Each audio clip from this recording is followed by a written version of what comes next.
Estos días hemos estado hablando con respecto a los sábados, hemos estado hablando con respecto a lo que se está haciendo en las iglesias, ¿verdad? Hablamos de la apostasía el día sábado, cómo las iglesias le han dado la espalda al Señor, cómo las iglesias han abandonado la verdadera fe y se han ido detrás de un Dios, pero un Dios con D minúscula, y lo están adorando. Algunos siendo engañados, algunos les gusta estar ahí, aunque saben que están engañados, pero sea de una u otra forma, es una rebelión en contra del Señor. Jueces capítulo 2, ¿tienes Jueces capítulo 2? Vamos a Jueces, y esta noche quiero que podamos empezar un nuevo estudio con respecto al conocimiento de Dios. Vamos a orar. Padre, buen Dios que está en los cielos, gracias le damos, Señor, por su misericordia. Gracias, oh Señor, por su bondad. Gracias, oh Señor, por su paciencia, Señor. Gracias porque no nos ha pagado conforme, Señor, a nuestras faltas, a nuestras iniquidades, Señor. No nos ha pagado conforme a nuestra negligencia, Señor, sino conforme a su misericordia, Señor. Usted nos ha dado una oportunidad más, Señor, de que estemos acá reunidos. Señor, obre, Padre Santo, en mi vida. Primeramente, Señor, yo me pongo delante de usted, Señor, pidiéndole que sea usted obrando en mi vida, perdonando aquellas cosas que he hecho en contra de su voluntad, y que me ayude, Señor, esta noche para poder hablar de su palabra. Señor, no hay tarea más difícil, Señor, que poder exponer su palabra, Señor. Señor de los cielos, ayúdeme para poderla interpretar correctamente. Apárteme, Señor, de todo engaño, Padre. Apárteme de toda fábula, Señor, de todo cuento, de toda historia humana, Señor. Y que lo único que pueda hacer, Señor, cada uno de los que nos paramos acá a predicar, sea predicar la palabra, Señor, a exponerla, Señor, a darla a su pueblo, Señor.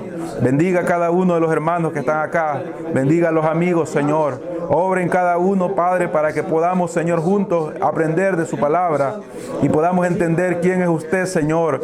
Poder entender la necesidad que tenemos de usted, Señor, y podamos entender qué hará usted con aquellos, Señor, salvos y con aquellos, Señor, que se rebelan en contra de usted. Que sea su Espíritu Santo obrando esta noche para que juntos podamos aprender de su palabra. Se lo pedimos, Señor, en el nombre de Jesús. Amén y amén. Vamos a leer desde el versículo 1 del capítulo 2. Y dice: el ángel de Jehová subió de Gilgal a Boquín y dijo: yo os saqué de Egipto y os introduje en la tierra de la cual había jurado a vuestros padres, diciendo: no invalidaré jamás mi pacto con vosotros, con tal que vosotros no hagáis pactos con los moradores de esta tierra, cuyos altares habéis de derribar. Mas vosotros no habéis atendido a mi voz. ¿Por qué habéis hecho esto? Por tanto, yo también digo: no los echaré delante de vosotros, sino que serán azote para vuestros costados, y sus dioses os serán tropezadero. Cuando el ángel de Jehová habló estas palabras a todos los hijos de Israel, el pueblo alzó su voz y lloró, y llamaron el nombre de aquel lugar Boquín, y ofrecieron allí sacrificio a Jehová. Porque ya Josué había despedido al pueblo. Los hijos de Israel se habían ido cada uno a su heredad para poseerla.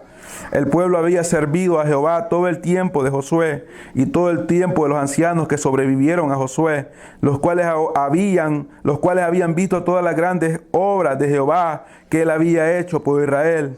Pero murió Josué, hijo de Nun, siervo de Jehová, siendo de 110 años, y lo sepultaron en su heredad en Timnat-Sera, en el monte de Efraín, al norte del monte de Agaz. Y toda aquella generación también fue reunida a sus padres, y se levantó después de ellos otra generación que no conocía a Jehová, ni la obra que él había hecho por Israel. Después los hijos de Israel hicieron lo malo ante los ojos de Jehová y sirvieron a los Baales. Dejaron a Jehová, el Dios de sus padres, que les había sacado de la tierra de Egipto, y se fueron tras otros dioses, los dioses de los pueblos que estaban en sus alrededores, a los cuales adoraron y provocaron a Jehová, y provocaron a ira a Jehová, y dejaron a Jehová y adoraron a Baal y a Astarot. Pueden tomar asiento. La semana pasada en nuestro estudio bíblico estuvimos viendo cómo las falsas enseñanzas se han infiltrado en las iglesias. Estuvimos viendo cómo las falsas enseñanzas se han infiltrado en las iglesias y como un virus siguen buscando a quién infectar. Esto no es algo nuevo. Esto no es algo nuevo, esto no ha comenzado en este año, en el año 2000. Esto viene de hace mucho tiempo. Esto viene de hace mucho tiempo atrás, que este virus comenzó a infectar las iglesias. Y miles de iglesias le han dado la espalda al Señor. Vemos un ejemplo acá en el capítulo 2 del libro de Jueces. La triste historia del pueblo de Israel. El pueblo de Israel había sido liderado por hombres fieles a Dios. La Biblia dice que no hubo otro como Moisés. Y después de Moisés quedó Josué. Y Josué hizo lo posible por guiar al pueblo de la manera que el maestro que él había tenido, el enseñador que él había tenido, el siervo Moisés, le había enseñado, y el ejemplo que él había visto en Moisés, él lo puso en práctica y trató de guiar al pueblo por el camino de lo mejor posible para que pudieran servir a un solo Dios, ¿verdad? Que pudieran servirle al único Dios verdadero. Pero vemos acá que el momento que muere este hombre, este líder, muere este hombre. Luego los ancianos también mueren. Los ancianos que estaban ayudando a Josué también mueren. Y luego toda la generación que había visto, había escuchado y había visto el poder de Dios, comienza a morir. Y luego dice que se reúnen con sus padres y son quitados de en medio, y luego se levanta una generación que no conoce a Dios. Es lo que nosotros podemos decir en el día de hoy que está pasando en la iglesia. En la iglesia, cuando nosotros leemos, por ejemplo, la vida de los primeros cristianos, cuando nosotros vamos a buscar la historia del cristianismo, el cristianismo ortodoxo, el cristianismo de esos años de los puritanos, cuando los puritanos comenzaron a llevar el mensaje y comenzaron a defender el evangelio, y comenzó el evangelio a expandirse por Inglaterra, acá a Estados Unidos, fueron tiempos donde los cristianos verdaderamente solo buscaban una sola cosa, y era agradar al Señor.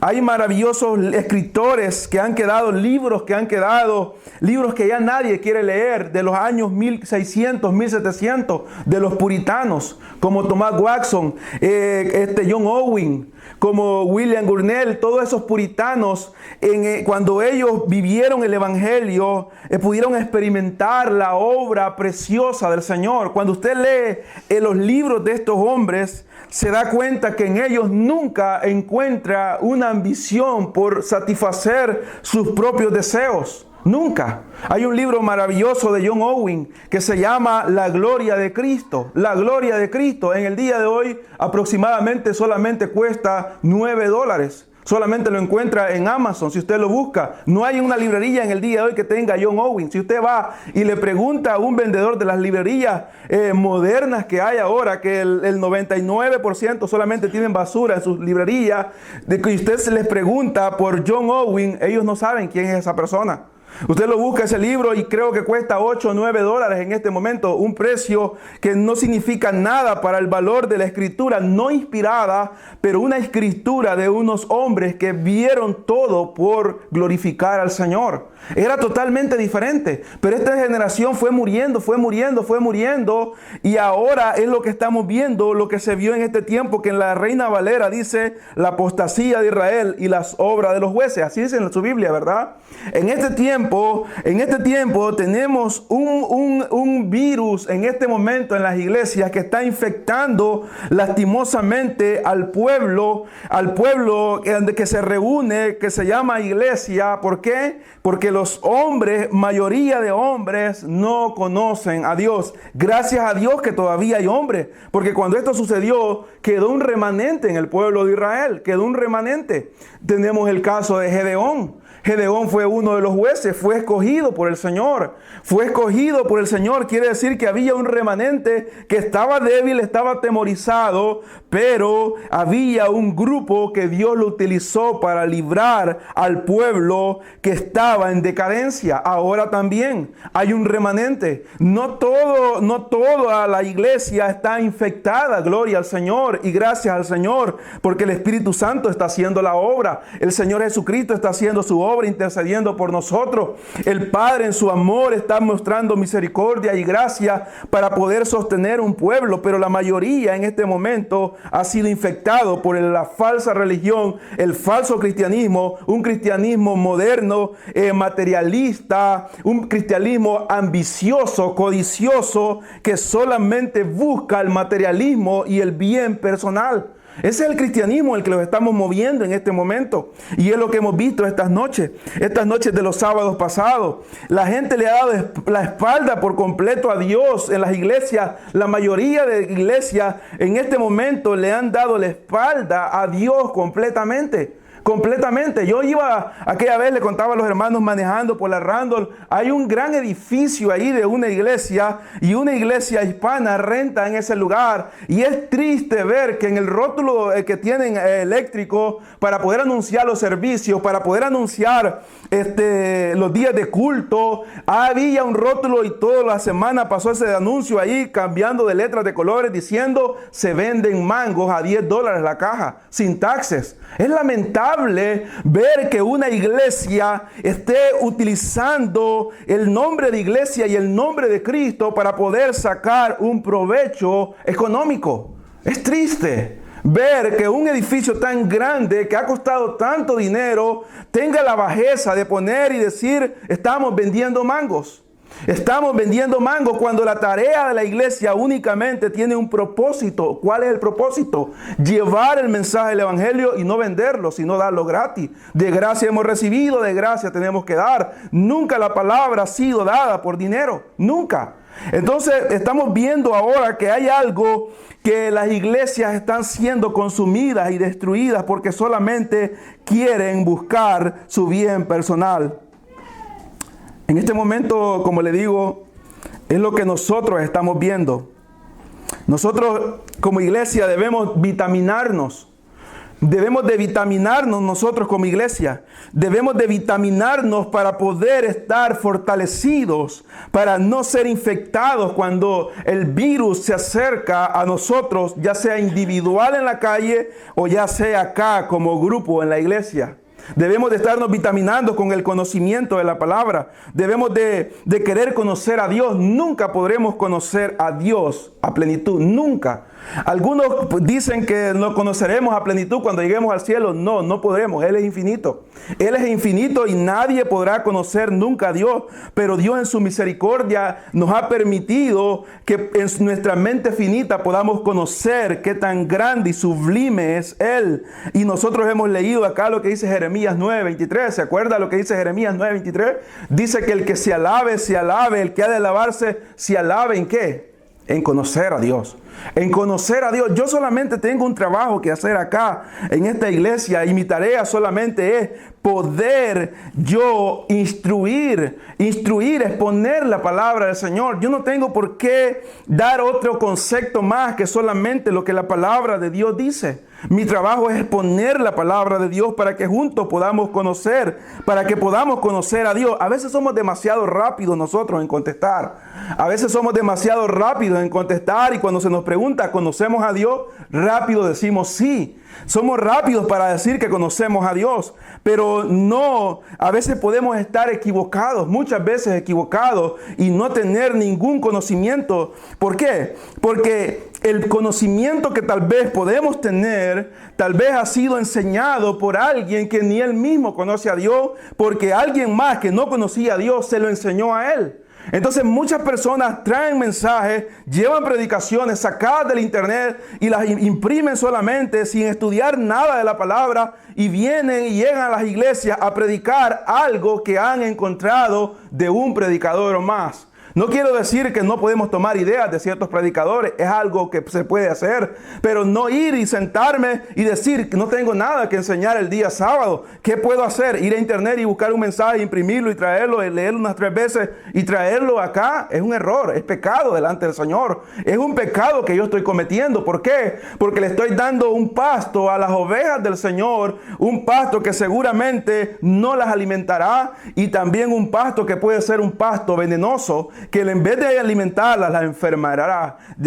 Caerán enfermas y llevará un camino de destrucción. Entonces nosotros no debemos de ser rápidos de decir, sí, yo conozco a Dios. Debemos de conocer a Dios. Somos una iglesia que estamos comenzando y tenemos una gran tarea. ¿Cuál es la tarea? Escudriñar la palabra. Nosotros tenemos la tarea de leer. ¿Cuánto tiempo tengo que leer? ¿Cuántas veces tengo que leer la Biblia? Todo el tiempo. Nunca se apartará esta palabra, le dijo a Josué el Señor, para que pueda irte bien en tu vida. De día y de noche meditarás en ella. De día y de noche debemos nosotros estudiar la palabra para poder ver que nosotros podemos aprender del Señor. Solamente hay una forma de que no ser engañados. Solamente hay una forma de que no se nos puede engañar en el estudio de la palabra. ¿Cómo es?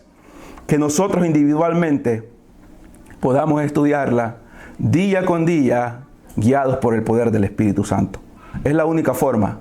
El peligro que corremos, que nuestro corazón nos trate de engañar. Sí, corremos un peligro. Pero veamos lo que dice Proverbios. Proverbios 16 nos alienta a que nosotros podemos estudiar la palabra del Señor.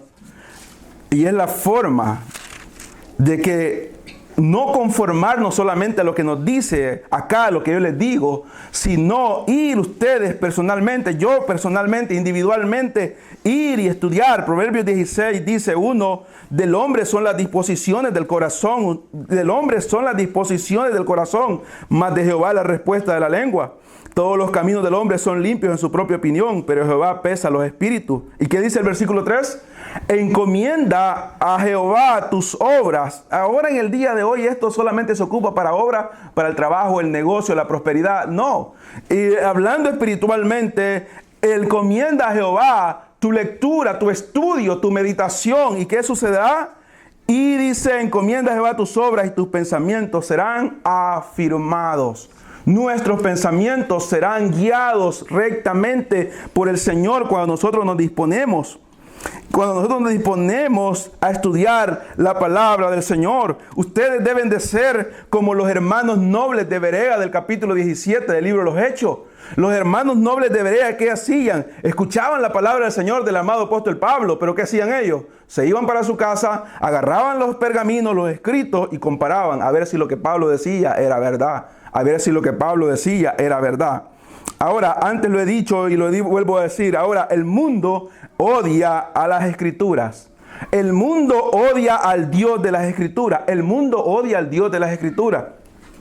Y la iglesia, tristemente, no acepta al Dios de la Escritura. El mundo odia al Dios de las Escrituras. El mundo lo odia, lo aborrece. Lo aborrece porque no quieren estar bajo su dominio, aunque lo están. Y la iglesia no acepta al Dios de las Escrituras. ¿Por qué? Porque la iglesia no quiere ese Dios. Entonces, ¿qué es lo que está pasando? Dios está siendo atacado desde afuera por el mundo y desde adentro de las iglesias está siendo atacado también. Dios está siendo atacado desde afuera, pero también está siendo atacado desde adentro. ¿Y quién es la cabeza de este ataque? Satanás.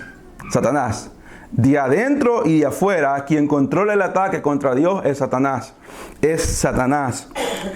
En colaboración de sus huestes demoníacas y en colaboración de sus falsos ministros. Ahora, es confortable para mí saber esto. ¿Sabe qué? Dios no necesita que yo lo defienda. ¿Qué dijo Jesucristo con respecto a cuando el apóstol Pedro hizo aquella acción de sacar su espada? ¿Qué fue lo que Jesucristo le dijo? Si yo tuviera necesidad de defensa, ¿quiénes vendrían? Ángeles, legiones, miles de ángeles vendrían a defenderlo.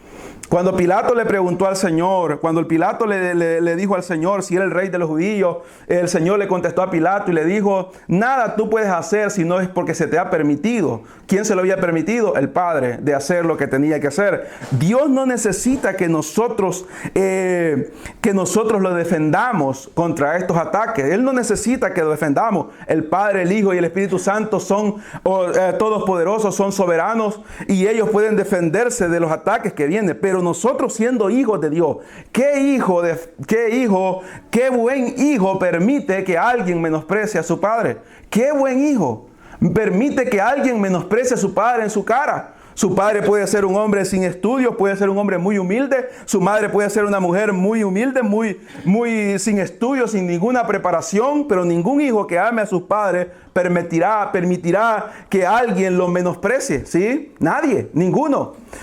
¿Qué pueblo permitirá que su rey, su presidente que ame a su presidente y a su rey, permitirá que sea ultrajado? ¿Qué ejército permitirá que su general, que su alto mando sea atacado sin que ellos defiendan? Juan Calvino lo dijo. Juan Calvino dijo, un perro ladra cuando su amo es amenazado. Dijo Juan Calvino, sería un cobarde, dijo él, si yo me quedara callado sabiendo que la palabra del Señor está siendo atacada, que Dios mismo está siendo atacado y yo quedarme en silencio. ¿Qué nos dice el Salmo 119? El Salmo 119. El Salmo 119, nos dice, el 119, capítulo 119, versículo 125, nos dice, tu siervo soy yo, dice el rey David, dame entendimiento para conocer tus testimonios. Y dice, tiempo es de actuar, oh Jehová, porque han invalidado tu ley. Que dice, tu siervo soy yo, y dame entendimiento, ayúdame a entender a quién, a Dios, su palabra, para conocer tus testimonios, su palabra. ¿Por qué? Porque es tiempo de actuar, oh Jehová, porque han invalidado tu ley. El celo en este hombre era de actuar para defender los ataques que habían hecho en contra de invalidar la ley de Jehová. Usted puede anotarlo si quiere para que lo pueda leer en el margen. Daniel 11:32, ¿verdad? Donde hemos leído que con lisonjas vendrá y los que han violado el pacto que se pondrán de acuerdo de este inicuo, pero luego aquellos temerosos del pueblo pelearán en contra de los ataques y morirán algunos de ellos. Dice Daniel 11, 32, 33. Judas 3 dice también, usted lo puede anotar al margen allí para que lo lea después. Judas 3 que dice que contendamos fervientemente por la fe que se nos ha sido dada. Y Primera de Timoteo también hemos leído, Primera de Timoteo, que el apóstol Pablo le dice a Timoteo que debe de pelear, de luchar por hacer la voluntad del Señor y que se aparte de lo que los otros hombres están. Primera de Timoteo lo dice. Veamos Primera de Timoteo para que podamos ir entrando en el tema. Esto es la introducción. Yo sé que ahora las introducciones, cuando le enseñan a uno a hacer el mensaje en el día de hoy, la introducción tiene que durar 1 minuto. Un minuto tiene nada más uno para poder introducir el mensaje, y si no, ese minuto ya perdió. Pero en la introducción no importa el tiempo, sino que tiene que quedar claro de lo que vamos a hablar. Primera de Timoteo capítulo 6, dice el versículo 11, mas tú, hombre de Dios, dice a Timoteo capítulo 6, versículo 11, mas tú, hombre de Dios, huye de estas cosas y sigue la justicia, la piedad, la fe, el amor, la paciencia, la mansedumbre, pelea la buena batalla de la fe, echa mano de la vida eterna, a la cual asimismo fuiste llamado, habiendo hecho la buena profesión delante de muchos testigos. ¿De qué le está diciendo que huya? ¿De qué le está diciendo el apóstol Pablo que huya? Le está diciendo que huya de los versículos anteriores, del contexto, el versículo 3. Si alguno enseña otra cosa y no conforme a las sanas palabras de nuestro Señor Jesucristo, o sea, la apostasía y la doctrina que es conforme a la piedad, está envanecido, nada sabe y delira acerca de cuestiones y contiendas de palabras, de las cuales nacen envidias, pleitos, blasfemias, malas sospechas, disputas necias de hombres corruptos de entendimiento y privados de la verdad, que toman la piedad como fuente de ganancia. Apártate de tales. Y dice, pero gran ganancia es la piedad acompañada de contentamiento. Y aquí está diciendo, porque dice, porque nada hemos traído a este mundo y sin duda nada podremos sacar, así que teniendo sustento y abrigo estemos contentos con esto, porque los que quieren enriquecerse caen en tentación y en lazo de muchas codicias y necias dañosas que hunden a los hombres en destrucción y perdición, porque la raíz de todos los males es el amor al dinero, el cual codiciando algunos se extraviaron de la fe y fueron traspasados de muchos dolores. De esto le está diciendo el apóstol Pablo, huye Timoteo, huye de esto y pelea la batalla, la verdad, el verdadero evangelio.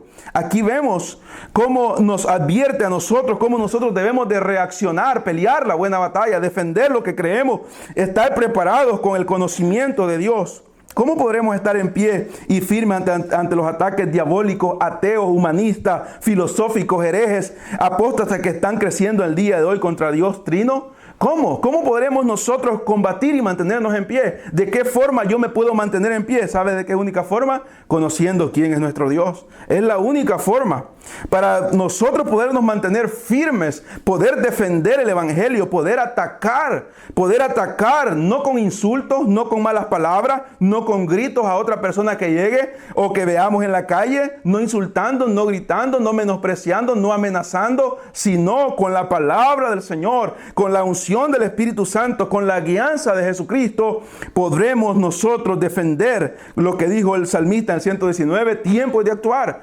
contender, como dice Judas, como dice Daniel, los que de verdad han creído pelearán y aunque mueran no negarán lo que han creído. ¿Cómo lo haremos? Conociendo quién es Dios. De esto se va a tratar el estudio este sábado. Nos tomará mucho tiempo, muchos días en llevar este estudio, pero iremos viendo cada sábado por lo menos cubrir uno de los atributos de Dios. Trataremos de conocer quién es Dios. Trataremos de ir, como le digo, mi intención no es enseñarle todo, no es enseñarle algo nuevo, sino tal vez nuevo para nosotros con el hecho que por muchos años los que han predicado, los que han enseñado, han perdido tanto el tiempo enseñando tanta locura, tantas cosas melancólicas y tanta locura con respecto al humanismo que nunca se han preocupado por enseñarnos quién verdaderamente es Dios. Pero juntos, guiados por el poder del Señor, podemos aprender y nunca es tarde para que podamos entender de qué Dios tan grande, sublime, nosotros dependemos y a quién debemos de dar cuenta. Para comenzar, vamos al Salmos 90 y ahí comenzará nuestro estudio y comenzaremos hablando con respecto a la eternidad, que Dios es eterno. Llevaremos un estudio de los atributos de Dios para darnos cuenta cómo la gente se ha desviado y por qué las iglesias están en tanto problema en este momento, las congregaciones, y por qué están padeciendo tanto por el hecho de no conocer en nada a Dios. Como lo he dicho en el día de hoy, la moda es buscar milagros, buscar dones, buscar esto, buscar aquello, buscar esto, buscar entendimiento no de la Biblia, sino de entendimiento de falsas profecías. Pero la profecía que solamente tenemos que entender es la que está en estos 66 libros, que fue escrita por más de 40 hombres, pero ninguno de ellos se contradijo. Quiere decir que es la palabra de Dios, inspirada por Dios. Salmo 90 dice: Señor, tú nos has sido refugio de generación en generación, antes que naciesen los montes y formase la tierra y el mundo desde el siglo y hasta el siglo. Tú eres Dios. Tú eres Dios, vuelves al hombre a ser quebrantado y dices: convertido, hijo de los hombres, porque 1000 años delante de tus ojos son como el día de ayer que pasó y como una de las vigilias de la noche. Los arrebatas como con torrente de agua, son como sueño, como la hierba que crece en la mañana florece y crece y a la tarde es cortada y se seca. Porque con tu furor somos consumidos y con tu ira somos turbados.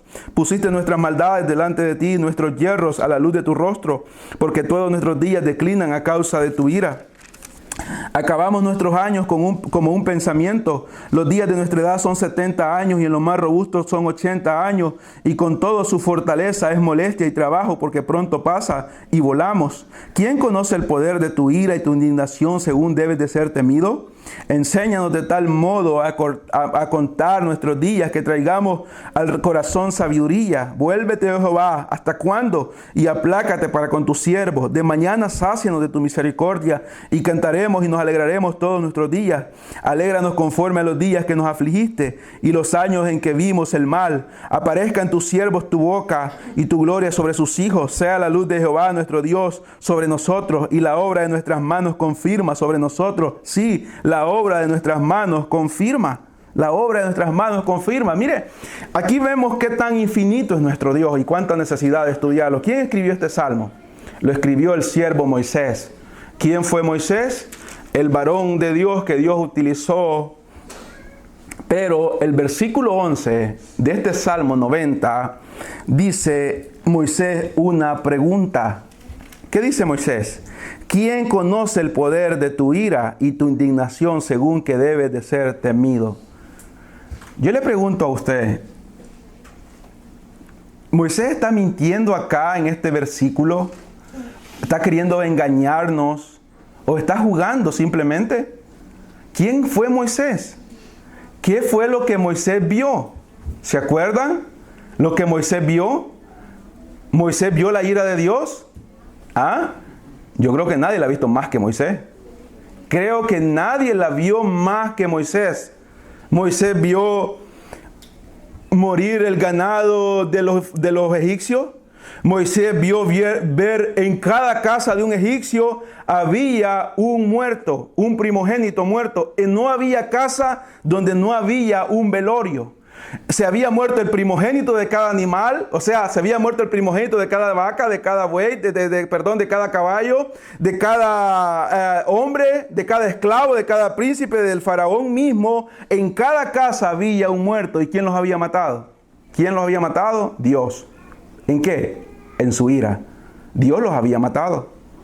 Cuando aquella matanza que hubo, que el mar se partió en dos, el mar se partió y todo el ejército de Faraón fue tragado por el mar, fue Dios demostrando su poder y su ira. Cuando aquella tierra se abrió y el fuego cayó por la rebelión de Coré, y dice que la tierra abrió su boca y fueron tragados vivos aquellas personas fueron tragadas vivas. Y fueron tragadas y llevadas todas sus casas, sus tiendas. Y la boca, dice que la tierra cerró su boca. ¿Qué fue lo que sucedió? Lo que sucedió fue que la ira de Dios se manifestó. Cuando el pueblo se rebeló en contra de Dios. Y Dios le dijo: apártate, Moisés, voy a aniquilar este pueblo y te voy a dar un pueblo nuevo. Y la matanza dice que comenzó y los muertos comenzaron a caer. Y Moisés le dijo a Aarón: corre, Aarón, y ofrece sacrificio, porque la matanza no se detendrá. Y dice que Aarón comenzó a correr encima de todos los muertos hasta que llegó, degolló un animalito y la ira de Dios se calmó. Y Moisés dijo: si vas a matar a este pueblo, mátame a mí también, mátame a mí primero, quítame del libro de la vida, porque la ira de Dios se manifestaba. ¿Está mintiendo Moisés aquí? No está mintiendo. Lo que sucedió ahí no es comparado en nada a la verdadera ira de Dios. Quien sí ha experimentado la verdadera ira de Dios fue nuestro Señor Jesucristo en el Calvario. Y la experimentarán aquellos que no conocen a Dios y que no se arrepienten de sus pecados al final de sus días. Pero Moisés pregunta: ¿quién conoce el poder de tu ira? ¿Quién conoce? Moisés no está bromeando, Moisés no está jugando, Moisés no está mintiendo. Él conocía solamente una parte de la ira de Dios y tu indignación según que debes de ser temido. Le pregunto: ¿será que en la iglesia nosotros tememos a Dios ahora? La respuesta de todas las bocas que están acá debe de ser rápido: no. No hay temor de Dios en nosotros. No lo hay. Seamos sinceros. No le tememos a Dios. El temor de Dios que hay ahorita en las iglesias es lo que hay en Isaías. Un temor de hombre. Un temor de hombre. Nosotros no hacemos lo que no hacemos en la calle porque tememos de que nos vea alguien de la iglesia. Nosotros no hacemos algo en la tienda donde andamos porque tememos que nos vea alguien de la iglesia. Nosotros no nos vestimos muchas veces como siempre quisiéramos vestirnos porque tememos a alguien que nos pueda ver de la iglesia y nos va a señalar y va a contar y todo esto. Ese es un temor de hombre. Ese es un temor de hombre. Pero el temor que Moisés está diciendo que debe de ser temido es un temor divino que debe venir a nuestras vidas. ¿Por qué no le tememos en las iglesias al Señor ahora? ¿Por qué? ¿Sabe por qué? Porque no conocemos a Dios. Ojalá que Dios nos ayude para poder estudiar y entender quién es Dios en estos sábados. Dice el versículo 1, Señor, tú nos has sido refugio de generación en generación. Antes que naciesen los montes y formase la tierra y el mundo, desde el siglo hasta el siglo, tú eres Dios. Hablaremos de la eternidad de Dios a partir de ahora. El tiempo se nos está yendo, pero es importante que pudiera explicarle por qué las iglesias están en lo que están y cómo nosotros podemos vivir en temor al Señor, no un temor de decir: ay, si veo esto Dios me va a matar, ay, si hago esto me va a matar, no, el temor es un temor reverente, de amor, de agradecimiento por lo que Dios ha hecho y no querer quebrantar ese corazón santo. Ahora, por muchos años la gente, los hombres que se llaman sabios, los que estudian en la universidad, los filósofos, han querido decir que Dios no existe. La Biblia los llama necios en el Salmo 14, usted lo ha leído tal vez, usted lo puede buscar, y han tratado en vano de probarle a la gente que no hay Dios. y han hecho hasta lo imposible por hacernos creer al hombre y a la creación que la creación existe por sí misma y que nosotros somos solamente lo que podemos ver a nuestro alrededor, que luego nosotros seremos algo mejor, y es lo que se conoce como la evolución, y es la idea que a la gente le gusta tanto en el mundo. A la gente le gusta tanto en el mundo. Mire, todos los que están ahorita en las calles, en los licorerías, en los bares, que andan caminando en este momento por las calles de DC, acá en el centro de esta ciudad, en este momento, ellos les gusta la idea de saber de que no hay un Dios. A ellos les encanta. A ellos les encanta la idea deidista. La idea deidista enseña que Dios hizo al hombre. La idea deidista enseña de que Dios hizo al hombre, pero Dios lo dejó al hombre, que Dios hiciera lo que el hombre hiciera lo que él quisiera, y que Dios ya no se mete. Esa idea le encanta al hombre en este momento. Los deidistas dicen, sí, Dios hizo al hombre, pero Dios lo ha dejado al hombre para que él viva como él quiera vivir. No es verdad, pero la gente le gusta esta idea. La gente le gusta la idea de lo que los ateos dicen, los evolucionistas, de que el hombre viene del animal y que comenzó todo con una destrucción, con una explosión, y unas células se formaron. No es verdad. La gente quiere apartar su pensamiento. Y lo que mucha tristeza causa es que en las iglesias dicen creer en Dios, ¿sí? Pero en un Dios de D minúscula. No es el Dios verdadero. A un Dios con D minúscula. El Dios que la iglesia le gusta ahora conocer es un Dios que está siendo atacado por el hombre, por estar atacado por la iglesia. Es un Dios frágil, es un Dios débil, es un Dios flojo, y es un Dios que tolera lo que nosotros querramos hacer, y además no solamente lo tolera, sino que se divierte con lo que nosotros hacemos de pecado. Es el Dios que ahora vemos.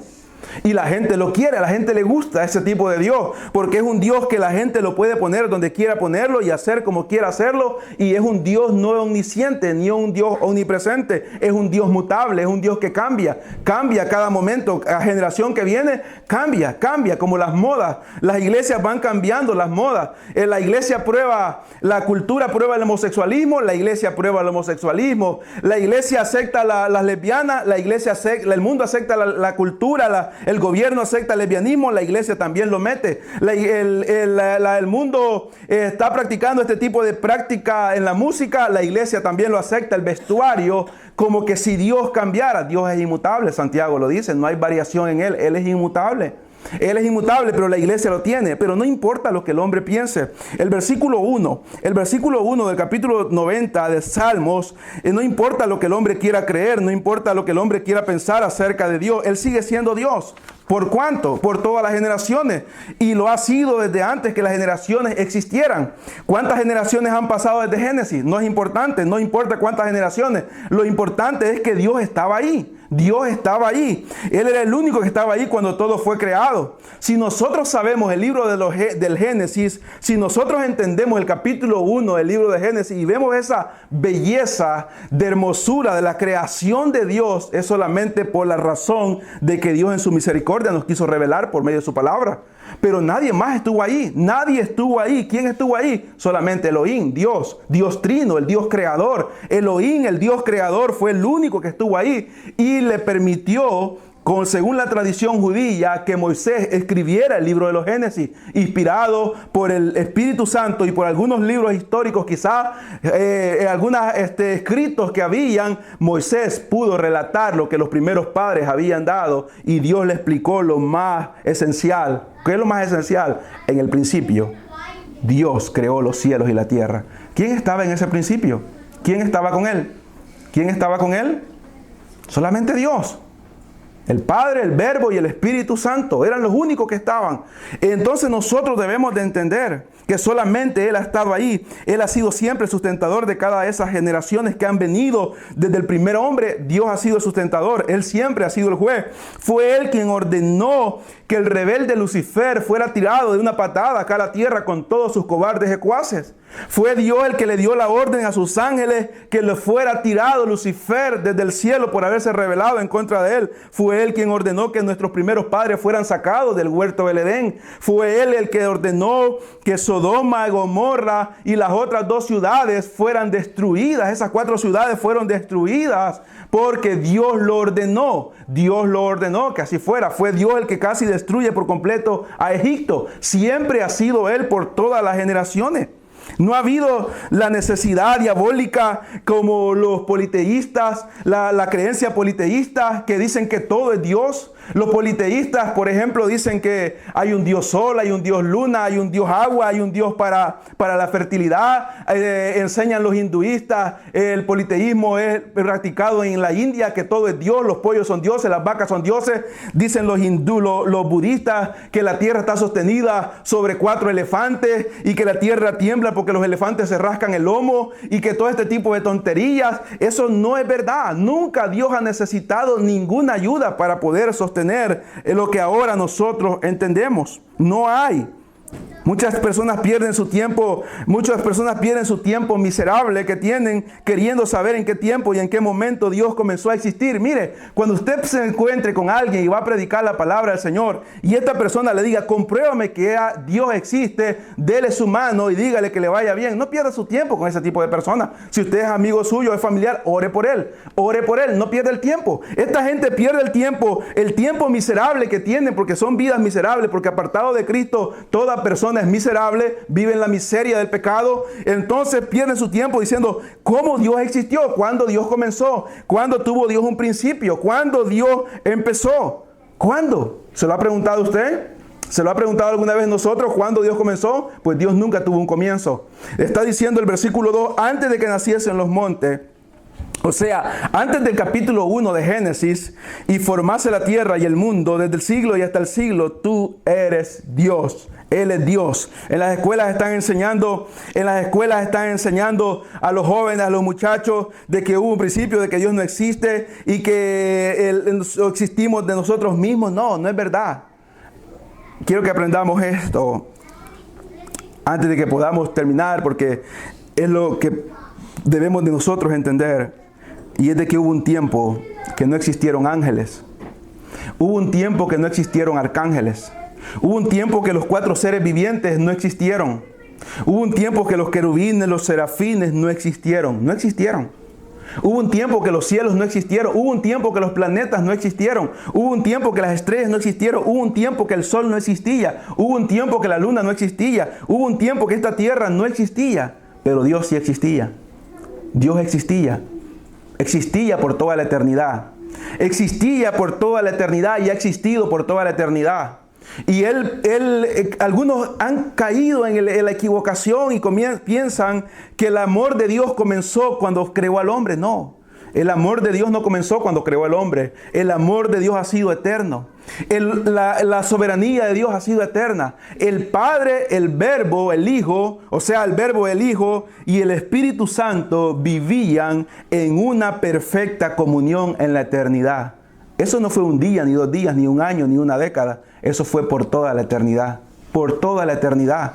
Hubo un momento que no existía nada. Dios ya existía. Dios ya existía. Dios no tiene un principio ni tiene un final. Dios no está preocupado porque hoy es sábado. Dios no está preocupado porque mañana es domingo. Dios no está preocupado porque el otro día es lunes. Dios no está preocupado de nada de eso. Para Dios no hay ayer, para Dios no hay hoy, para Dios no hay mañana. ¿Por qué entonces lo encontramos en la Biblia? Por causa de nosotros. Nosotros sí lo necesitamos.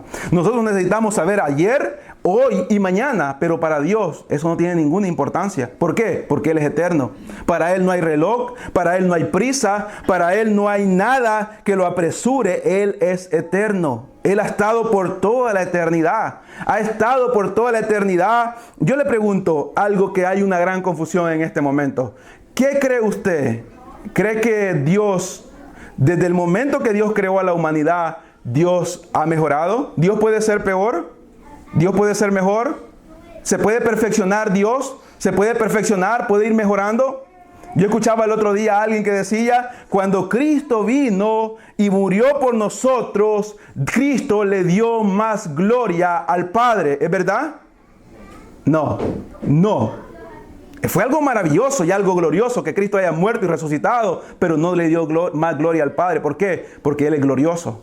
Ya no se le puede dar más gloria ni menos gloria. Le damos gloria a nosotros, los ángeles que hemos sido creados, lo honramos, pero no es que le estamos añadiendo gloria a Él. Le estamos honrando, pero ya no le podemos añadir perfección. Dios ya no puede ser más bueno porque Él es bueno. Si pudiera ser más bueno, entonces sería un ser mutable. Si pudiera ser menos bueno, Él sería mutable. Y si es mutable, no es Dios, es un Dios con D minúscula. Pero Dios es Dios. Él es bueno por toda la eternidad, fue bueno por toda la eternidad, tuvo amor por toda la eternidad, fue feliz por toda la eternidad, compartía con su Hijo, con el Espíritu Santo, juntos por toda la eternidad. No necesitaban ángeles, no necesitaban seres humanos. Dios no necesitaba de la creación. Dios no lo necesita a usted ni le necesita a mí para ser feliz. Dios no necesita ángeles. Dios no necesita ningún ser creado para ser Dios. Él es Dios. Él ha sido Dios por toda la eternidad. Entonces, ¿por qué los hace? Veamos lo que dice Efesios.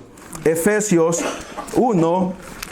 ¿Por qué debemos de entender esto? La gente cree que es un ser indispensable para Dios. No, Dios no me necesita a mí. Yo lo que hago es causarle, por todos estos años, le causé tristeza, dolor al Señor. Él no me necesita a mí. ¿Pero por qué lo hizo el Señor a nosotros? Efesios 2, Efesios 1 dice, en él asimismo tuvimos herencia, habiendo sido predestinados conforme al propósito del que hace todas las cosas según el designio de su voluntad. ¿Por qué lo hizo? Porque fue su voluntad hacerlo. Si no entendemos, no basta esta explicación, preguntémosle a Dios cuando lleguemos al cielo otra mejor explicación. Pero la mejor explicación que encontramos acá es que lo hizo por su soberana voluntad. Él lo quiso hacer. Él quiso hacer seres y dar más y dar a otros seres, a otras personas, a personas creadas, el amor que Él tenía. Él nos ha amado por su propia voluntad, Pero Él no tenía obligación de hacer a nadie. Por toda la eternidad Él ha existido, ha sido santo, ha sido puro, ha sido perfecto, ha sido soberano. Yo le voy a leer un salmo más, porque es lo que está pasando en el día de hoy. Usted puede anotarlo si quiere. El Salmo 50:21. El Salmo 50:21 dice: estas cosas hiciste y yo he callado. ¿Pensabas que de cierto sería yo como tú? En el día de hoy, el Dios de las iglesias es un Dios que es como nosotros, pecaminoso, es un Dios caprichoso, es un Dios que permite toda la maldad, La gente cree que el Dios que ahora hay ha cambiado. No, Dios nunca ha cambiado. Dios fue eterno. Y aquí Él pregunta y dice: ¿de cierto pensabas que yo sería como tú? Israel llegó a pensar lo que ahora está pensando en las congregaciones. ¿Qué dicen ahora las personas que encuentran, mayormente los jóvenes? Que Dios es su pana, que Dios es su cuate, que Dios es su chero, que Dios es su camarada. La gente ve a Dios porque los predicadores han bajado la naturaleza divina todopoderosa de Dios y la han reducido para que el hombre no tema a Dios. Hermanos, debemos de temer a Dios. Más vale que nosotros podamos temer. ¿Por qué? Voy a leerlo uno más. Si quiere puede leerlo, puede leer en su casa. Deuteronomio nos dice, ¿qué nos dice el Señor en Deuteronomio? Deuteronomio nos dice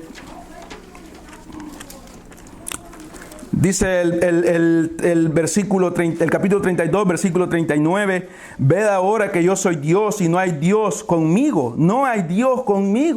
No hay otro Dios con Él, solamente Dios trino, solamente el Padre, el Hijo y el Espíritu Santo.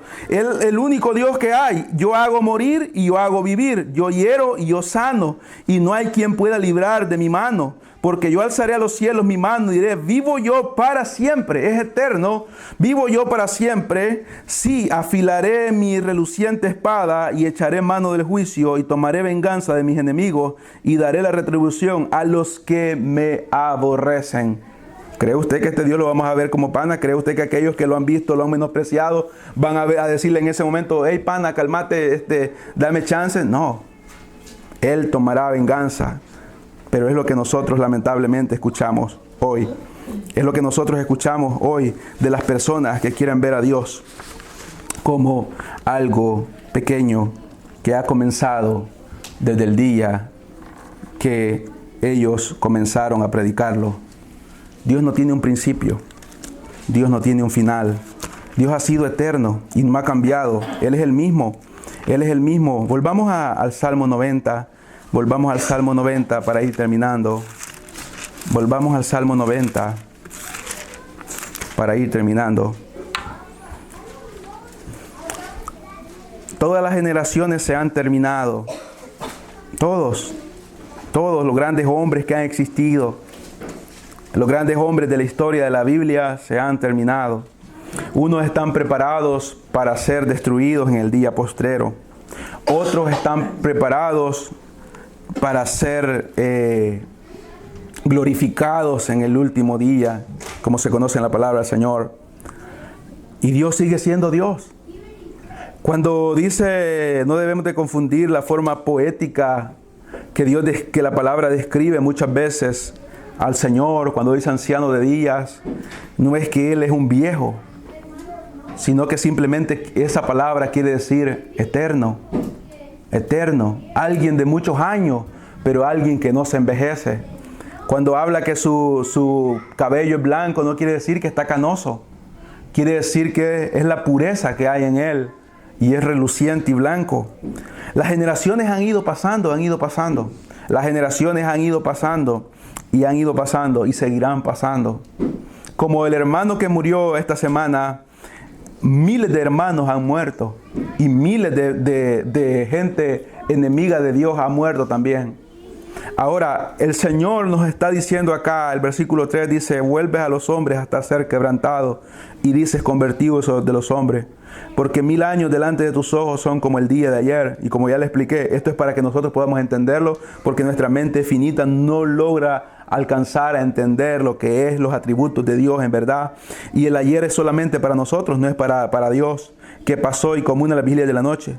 Los arrebatas como torrentes de aguas, son como un sueño, como la hierba que crece en la mañana y en la mañana florece y crece, a la tarde cortada y se seca. Mire, esta semana miraba el hermano, las fotos que yo le enseñé del hermano Canales, que murió. El hermano me decía en la mañana acá que estábamos en la oración, cómo se miraba de acabado. Ese hermano, cómo se miraba de acabado ya, hermano. En la pobreza que vivía, 80 y tantos años solo, su piel cayéndose, ¿verdad? ¿Sí? Ese hombre anduvo pescando acá en Florida, anduvo en las Carolinas, en los años 1960 y algo lo trajeron acá porque era capitán de barco en El Salvador y vino a pescar en toda esta área y no le gustó Estados Unidos y se fue. El que miraba al hermano Olvin ahí en esa foto, y ustedes lo han visto, fue un capitán de barco en El Salvador y vino a pescar acá, lo trajeron, le rogaron que se quedara y él dijo, no, me voy. En su juventud, él vino, se fue, conoció el Evangelio, fue un gran pervertido, fue un gran borracho en el Puerto del Triunfo, una ciudad llamada el Puerto del Triunfo. El Señor lo rescató y luego comenzó a predicar el Evangelio. En todos los lugares andaba predicando, hasta que por último en su vejez se quedó en ese lugar. Pero si usted lo ve en la fotografía que él mandó esta semana, que mandaron ellos esta semana, usted no creyera de que es la misma persona que le estoy hablando que estuvo acá hace esos años manejando barcos acá, trabajando en barcos pesqueros en este país, pero es verdad, es el mismo. ¿Qué está diciendo el Señor acá? ¿Qué está diciendo? Él no cambia. Él es eterno. Él es eterno. Pero nosotros hoy estamos y mañana no estamos. ¿Seremos eternos un día? Sí, lo seremos. Nuestra alma y nuestros cuerpos glorificados. Seremos eternos. O habrá eternidad también para el castigo eterno en la condenación. En la condenación. En su eternidad Él ha sido refugio de generación en generación. En todas las generaciones Dios ha salvado hombres y mujeres. En todas las generaciones Dios ha rescatado un grupo. Ha sido refugio. Él ha destruido, la muerte le obedece a Dios. No creamos que la muerte es algo lejos de nosotros. La muerte está en nosotros. El gusano de la muerte está en nosotros. ¿Por qué usted cuando se enferma, usted se siente bien mal? ¿Sabe qué es eso? Es un anuncio de que usted va a morir. Es un anuncio de que yo voy a morir. El gusano de la muerte está en mí, está en usted desde el día que usted nació. ¿Por qué? Porque la paga del pecado es muerte. Todos hemos pecado. Todos tenemos la muerte en nosotros y vamos a morir. La gran diferencia es esta. En todas las generaciones el Dios eterno ha ido rescatando grupos de personas. Y me gustaría terminar con el capítulo 3 de Romanos, que lo leímos, pero por falta de tiempo el domingo no pude dar la explicación como tenía que darla, toda la explicación que tuvimos la comunión de la Santa Cena. el capítulo 3 del libro de Romanos, yo leí esto para terminar. Y dice el versículo 21 del capítulo 3, pero ahora aparte de la ley se ha manifestado la justicia de Dios testificada por la ley y por los profetas, o sea, las generaciones. La justicia de Dios por medio de la fe en Jesucristo para que todos los que creen en Él, porque no hay diferencia por cuanto todos pecaron. ¿Quiénes son todos? Todas las generaciones pecaron. Desde Adán al siguiente todos pecaron y están destituidos de la gloria de Dios. Esto los hizo destituidos de la gloria de Dios. Pero dice que el 90 que fue refugio de generación en generación ha sido nuestro refugio. En ese tiempo hubo un remanente, en el otro tiempo hubo un remanente, en el otro tiempo hubo un remanente. ¿Y cómo fueron salvos ellos? ¿Cómo fueron salvos ellos? Dice, siendo justificados gratuitamente por la gracia mediante la redención que es en Cristo Jesús, a quien Dios puso como propiciación por medio de la fe en la sangre para manifestar su justicia, a causa de haber pasado por alto en su paciencia los pecados pasados. Pasó por alto todos aquellos que pecaron, aquellos que fallaron, aquellos que se rebelaron en contra de Dios, pero luego creyeron en Dios, por fe creyeron en Dios. Esos pecados estaban ahí. Y Dios en su paciencia los había tenido, aquellos pecados del pasado, de estas generaciones, desde Adán, los siguientes, y esos pecados fueron acumulados a una cuenta. ¿A la cuenta de quién? A la cuenta de Cristo Jesús. Él pasó por alto los pecados pasados. No hizo justicia en ese momento. La gente murió, sí, murió en ese momento. Pero Él no hizo la justicia como debía de hacerlos, condenándolos.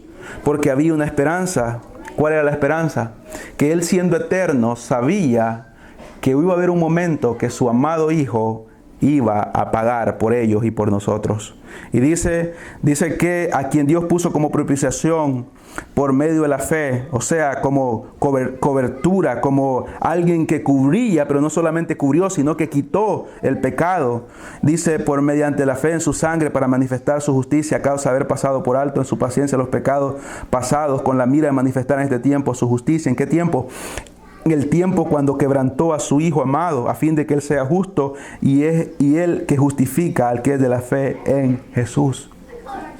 Por todas las generaciones, el eterno, Dios, ha guardado, ha sido refugio y seguirá siendo refugio hasta el día que estemos con Él en su presencia. Debemos de entender y saber, hermano, qué Dios tenemos nosotros. Es un Dios grande. Es un Dios poderoso, es un Dios sublime, es un Dios eterno. Debemos de preocuparnos por estudiar y entender los atributos de quién es nuestro Dios y saber de qué Dios dependemos. ¿Y sabe qué? Cuando nosotros podamos conocer a Dios de verdad, no le digo cuando terminemos este estudio porque no sé cómo usted lo va a ir recibiendo, pero cuando terminemos o usted estudie y le pida al Señor la guianza del Espíritu Santo, podrá venir cualquier cosa a nuestra vida, podrá venir cualquier noticia, cualquier cosa a nuestro alrededor, pero nosotros estaremos confiados porque sabremos de quién dependemos. Sabemos de quién dependemos. No dependemos de un pastor, no dependemos de un sacerdote, no dependemos de un monje, no dependemos de un presidente, no dependemos de ningún grupo de personas. Dependemos de Dios, el eterno. Él no tiene necesidad de nadie. A Él nadie lo creó. Él ha creado. Él nunca tuvo un principio y nunca tendrá un final. Vamos a orar. Padre, buen Dios que está en los cielos, gracias por su misericordia. Gracias, oh Señor, por su bondad. Gracias por su paciencia. Gracias por permitirnos, Señor, una vez más haber compartido con mis hermanos, Señor. Señor, yo te pido que aquello, Señor, que todavía no ha sido entendido para nosotros, que sea su Espíritu Santo encargándose, que sea su Espíritu Santo manifestándose, que sea su Espíritu Santo glorificándose, ayudándonos a entender, Señor, a poder discernir cuál es su verdad, cuál es la palabra, Señor. Glorifíquese, Señor, en esta noche, en este pueblo. Ayúdenos, Señor, que esta palabra pueda ser de bendición para nosotros, para poder aprender, Señor, quién es nuestro Dios y comenzar a vivir vidas reverentes, vidas de temor, vidas de gozo, vidas de confianza, Señor, vidas de santidad delante de un Dios eterno. Gracias por este libro que nos ha dejado, porque por medio de este libro nosotros conocemos, Señor, cada uno de sus atributos, Señor. Gracias le doy, Padre bendito, por su misericordia y su bondad. En Cristo Jesús, Señor nuestro, bendiga esta iglesia, Señor. Forme un pueblo, Señor, que le alabe. Forme un pueblo que le bendiga. Forme un pueblo que le glorifique, Señor. Un pueblo santo para su gloria y para su honra. En Cristo, Señor nuestro. Amén y amén.